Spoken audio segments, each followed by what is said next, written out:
ऐसा कहा जाता है कि भगवान वासुदेव के अंश कामदेव को भूतकाल में शिवजी ने क्रोध से भस्म कर दिया था। उसी कामदेव ने श्री कृष्ण की संतान के रूप में रुक्मिणी के गर्भ से जन्म लिया।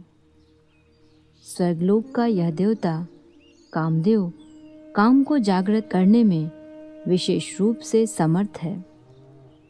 भगवान श्री कृष्ण के विभिन्न अंशों के अनेक स्तर हैं, किंतु श्री वासुदेव, श्री संकर्षण, श्री प्रद्युम्न तथा श्री अनिरुद्ध नामक श्री कृष्ण के चतुर्व्यूह विस्तार प्रत्यक्ष रूप से विष्णु की श्रेणी में है। कामदेव ने बाद में रुक्मिणी के गर्भ से जन्म लिया और उसका भी नाम प्रद्युम्न रखा गया, किंतु वे विष्णु की श्रेणी वाले प्रद्युम्न नहीं हो सकते हैं। वे जीव तत्व की श्रेणी के थे, किंतु देवताओं की श्रेणी वाली विशिष्ट शक्ति से युक्त होने के कारण वे प्रद्युम्न के अद्भुत पराक्रम का अंश थे। गोस्वामियों का यह मत है। अतएव जब शिवजी के क्रोध से काम भस्म हो गया तो वह श्री वासुदेव के शरीर में लीन हो गया। उसका शरीर उसे पुनः प्राप्त हो, इस हेतु भगवान श्री कृष्ण ने स्वयं उसे संतान के रूप में स्वीकार किया। श्री कृष्ण ने प्रत्यक्ष रूप से उसे अपने शरीर से रुक्मिणी जी के गर्भ में स्थापित किया और वह श्री कृष्ण के पुत्र के रूप में उत्पन्न हुआ। वह प्रद्युम्न के नाम से विख्यात हुआ। श्री कृष्ण के पुत्र होने के कारण उसके गुण भी श्री कृष्ण के समान थे। शंबर नामक एक असुर का इन्हीं प्रद्युम्न के हाथों वध होने वाला था। शंबरासुर को अपनी इस नियति का ज्ञान था और जैसे ही उसे ज्ञात हुआ कि प्रद्युम्न का जन्म हो चुका है, वैसे ही उसने एक स्त्री का रूप धारण करके शिशु का हरण किया। उसने शिशु के जन्म के 10 दिन के अंदर ही प्रसूति गृह से उसका हरण कर लिया। असुर ने उसे ले जाकर सीधे समुद्र में फेंक दिया, किंतु जैसा कहा जाता है, श्री कृष्ण जिसकी रक्षा करते हैं उसे कोई नहीं मार सकता है, और श्री कृष्ण द्वारा जिसका वध होने वाला है उसकी कोई रक्षा नहीं कर सकता है। या राखे कृष्ण मारे के, मारे कृष्ण राखे के। जब प्रद्युम्न को समुद्र में फेंका गया, तत्क्षण एक विशाल मछली उसे निगल गई। कुछ काल पश्चात यह मछली एक मछुआरे के जाल में पकड़ी गई और बाद में वह मछली शंबरासुर को बेच दी गई। असुर की पाकशाला या रसोई में मायावती नाम की एक दासी थी। वह स्त्री भूतकाल में काम की पत्नी रति थी। जब मछली शंबरासुर को दी गई तब उसके रसोइये ने उसे लिया। रसोइये का कार्य इस मछली को सुस्वादु भोजन के रूप में पकाना था। असुर एवं राक्षस मांस, मछली आदि इसी प्रकार के मांसाहारी भोजन करने के अभ्यस्त होते हैं। उसी भांति दूसरे असुर जैसे रावण, कंस तथा हिरण्यकशिपु आदि ब्राह्मण और क्षत्रिय पिता के पुत्र थे, किंतु वे बिना विचार किए मांसाहार करते थे। भारत में यह प्रचलन अभी भी है और मछली तथा मांसाहार करने वाले को सामान्यतया असुर तथा राक्षस कहा जाता है। जब रसोइया मछली को काट रहा था तब उसे मछली के पेट में एक सुंदर शिशु मिला। उसने तत्काल उस शिशु को भोजन बनाने में सहायता करने वाली मायावती के संरक्षण में दे दिया। इस स्त्री को यह देखकर आश्चर्य हुआ कि इतना सुंदर शिशु एक मछली के पेट में किस प्रकार रहा, और यह परिस्थिति उसे उलझन में डाल रही थी। तत्पश्चात देवर्षि नारद जी ने आकर प्रद्युम्न के जन्म, शंबरासुर द्वारा उसके हरण तथा समुद्र में फेंके जाने की समस्त कथा उसे बताई। इस रीति से पूर्वजन्म में कामदेव की पत्नी रही रति को, जिसका नाम अब मायावती था, समस्त कथा स्पष्ट हो गई। मायावती को ज्ञात था कि पहले वह कामदेव की पत्नी थी। शिवजी के क्रोध से अपने पति के भस्म हो जाने के पश्चात वह सदैव ही यह आशा कर रही थी कि कामदेव को भौतिक देह प्राप्त होगी। मायावती का कार्य रसोई में दाल चावल पकाना था, किंतु जब उसे यह शिशु प्राप्त हुआ और उसे ज्ञात हुआ कि वह उसका पति कामदेव है, तो स्वाभाविक रूप से उसने उस शिशु को अपने संरक्षण में ले लिया और अत्यंत स्नेहपूर्वक उसका पालन करने लगी। चमत्कारिक रूप से वह शिशु अत्यंत तीव्र गति से विकसित होने लगा और अत्यंत अल्प काल में वह एक अत्यंत सुंदर युवक बन गया। उसके नयन कमल पुष्प की पंखुड़ियों के समान थे और उसकी भुजाएं घुटनों तक लंबी थी। उसे देखकर सभी युवतियां उसके शरीर सौंदर्य पर मोहित हो जाती थी। मायावती समझ सकती थी कि प्रद्युम्न के रूप में उत्पन्न उसका पूर्व पति कामदेव इतना सुंदर युवक हो गया था और धीरे धीरे वह भी मोहित तथा कामातुर हो गई। अपनी वासना की अभिव्यक्ति करती हुई वह प्रद्युम्न के समक्ष स्त्रियोचित आकर्षण सहित मुस्कुरा रही थी। अतएव प्रद्युम्न ने उससे प्रश्न किया, ऐसा किस प्रकार संभव है कि पहले तुम एक माँ की भांति स्नेहशील थी और अब तुम एक कामातुर स्त्री के लक्षण व्यक्त कर रही हो? इस परिवर्तन का कारण क्या है? प्रद्युम्न के इस कथन को सुनकर रति ने उत्तर दिया, प्रियवर, आप भगवान कृष्ण के पुत्र हैं। आप 10 दिन के भी नहीं थे जब शंबरासुर ने आपका हरण करके आपको समुद्र में फेंक दिया था और एक मछली आपको निगल गई थी। इस प्रकार आप मेरे संरक्षण में आ गए, किंतु वास्तव में कामदेव के रूप में आपके पूर्व जीवन में मैं आपकी पत्नी थी। अतएव मेरा आपके प्रति दाम्पत्य प्रेम के लक्षणों को प्रकट करना असंगत नहीं है। शंबरासुर आपका वध करना चाहता था और उसको विभिन्न सिद्धियां प्राप्त है। अतएव वह आपके वध का प्रयास करे, इसके पूर्व ही शीघ्र अतिशीघ्र आप अपनी दिव्य शक्ति से उसका वध कर दीजिए। जब से शंबर ने आपको चुराया है, आपकी माता रुक्मिणी देवी अत्यंत शोचनीय अवस्था में है। उनकी दशा वैसी ही है जैसी अपनी संतान को खोकर किसी कोयल पक्षी की होती है। उनका आप पर अत्यंत स्नेह है और जब से आपको उनसे विलग कर दिया गया है, वे उसी प्रकार जीवन व्यतीत कर रही हैं जैसे बछड़े को खोकर गाय दुखी रहती है। मायावती को महामाया का ज्ञान था। अलौकिक शक्तियों को साधारणतः माया के नाम से जाना जाता है। इस प्रकार की समस्त मायाओं में सर्वोत्कृष्ट एक और माया होती है जिसे महामाया कहते हैं। मायावती को महामाया नामक सिद्धि का ज्ञान था और शंबरासुर की मायावी शक्तियों को परास्त करने के लिए उसने यह विशिष्ट शक्ति प्रद्युम्न को प्रदान की।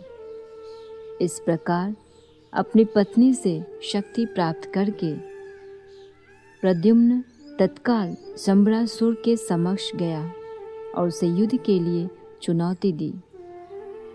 प्रद्युम्न उसे अत्यंत कठोर शब्दों से संबोधित करने लगा, जिससे कि उसे क्रोध आ जाए और वह उत्तेजित होकर युद्ध के लिए तत्पर हो जाए। प्रद्युम्न के शब्द सुनकर शंबरासुर अपमान से ऐसा अनुभव करने लगा जैसे किसी के पैर से आघात खाकर सर्प अनुभव करता है। उसकी दशा आहत सर्प जैसी हो गई।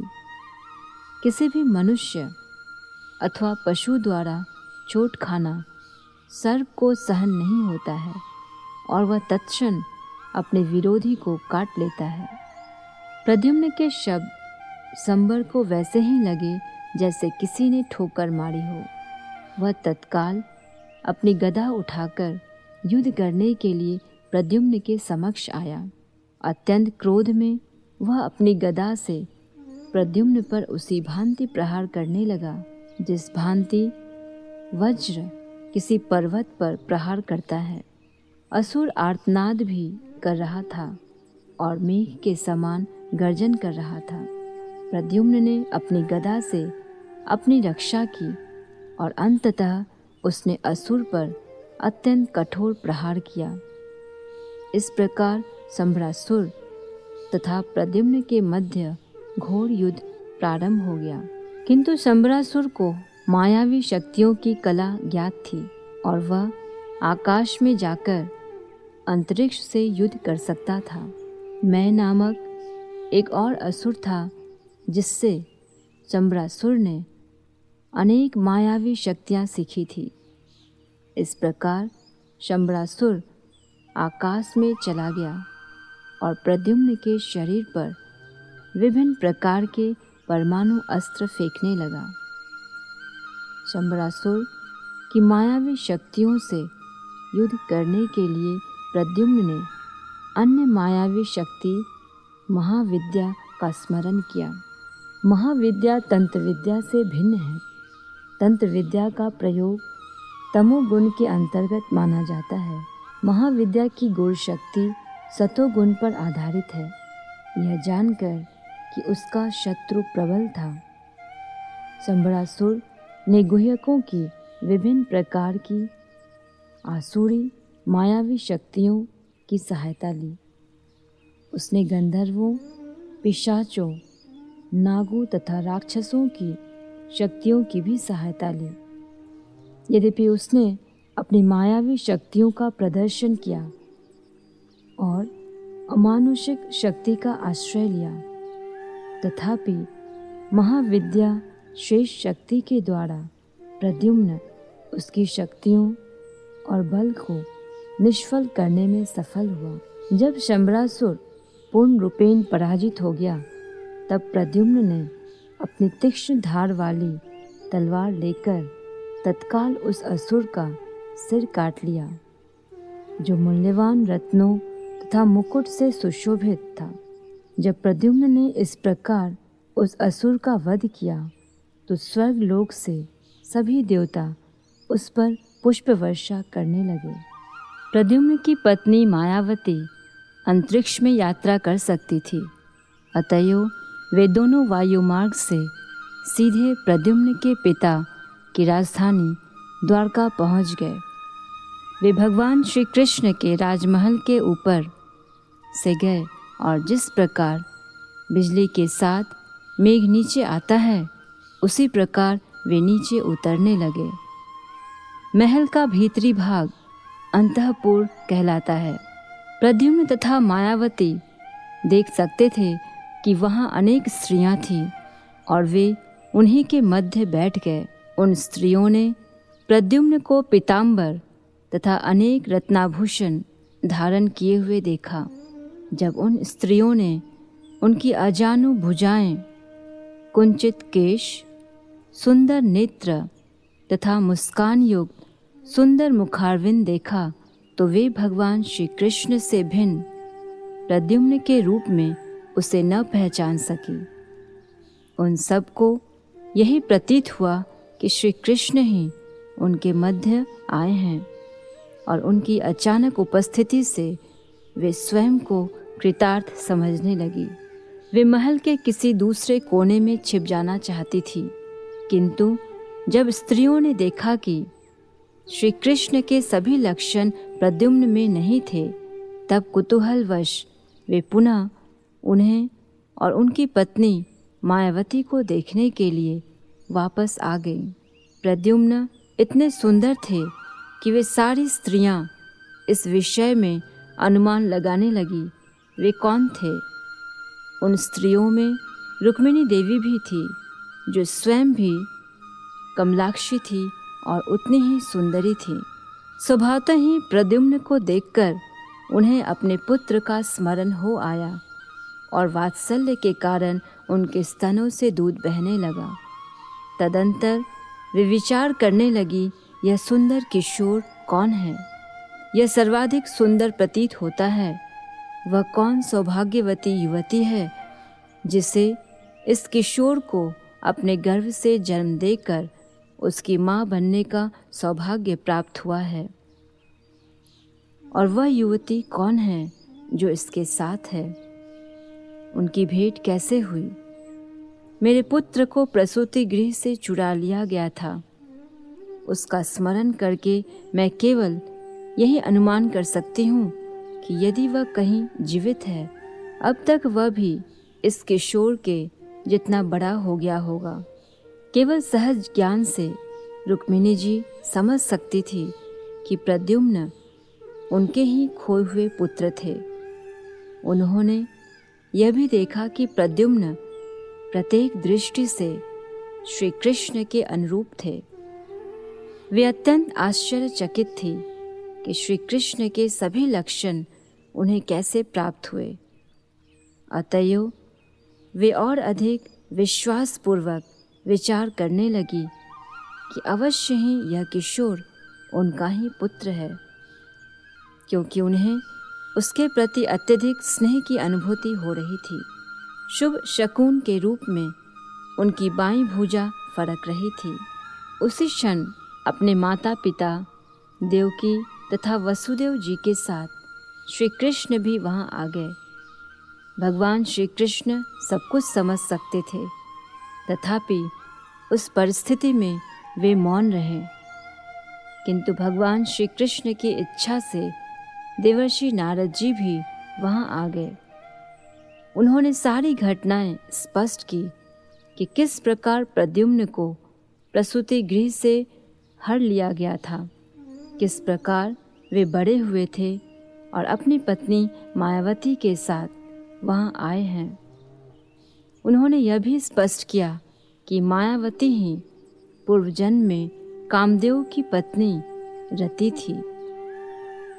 जब सबको प्रद्युम्न के रहस्यपूर्ण ढंग से तिरोहित होने और बड़े होने की जानकारी मिली, तो वे सब आश्चर्यचकित हो गए, क्योंकि जब वे उनको वापस पाने से लगभग निराश हो चुके थे, तब उनका मृत पुत्र उन्हें पुनः प्राप्त हो गया था।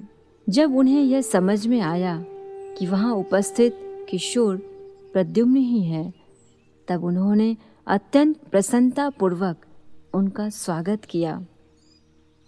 देवकी, वसुदेव, भगवान श्री कृष्ण, भगवान बलराम तथा रुक्मिणी जी और परिवार की सभी स्त्रियों तथा सदस्यों ने एक एक करके प्रद्युम्न तथा उसकी पत्नी मायावती का आलिंगन किया।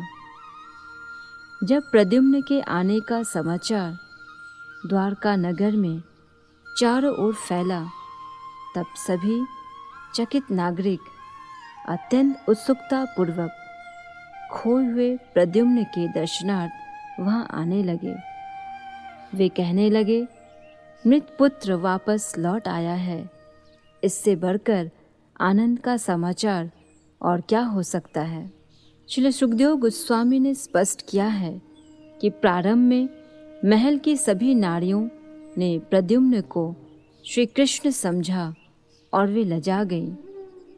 वे सभी वास्तव में प्रद्युम्न की माता तथा वी माताएं थीं, किंतु प्रद्युम्न को श्री कृष्ण समझकर वे दाम्पत्य प्रेम की कामना से पीड़ित हो उठी और लजा गई। इसका स्पष्टीकरण यह है कि प्रद्युम्न की माँ तथा अन्य स्त्रियों ने उन्हें श्री कृष्ण समझा। इस कथन से स्पष्ट है कि प्रद्युम्न के शारीरिक लक्षण श्री कृष्ण के इतने अधिक अनुरूप थे कि स्वयं उनकी माँ ने भी उन्हें श्री कृष्ण ही समझा।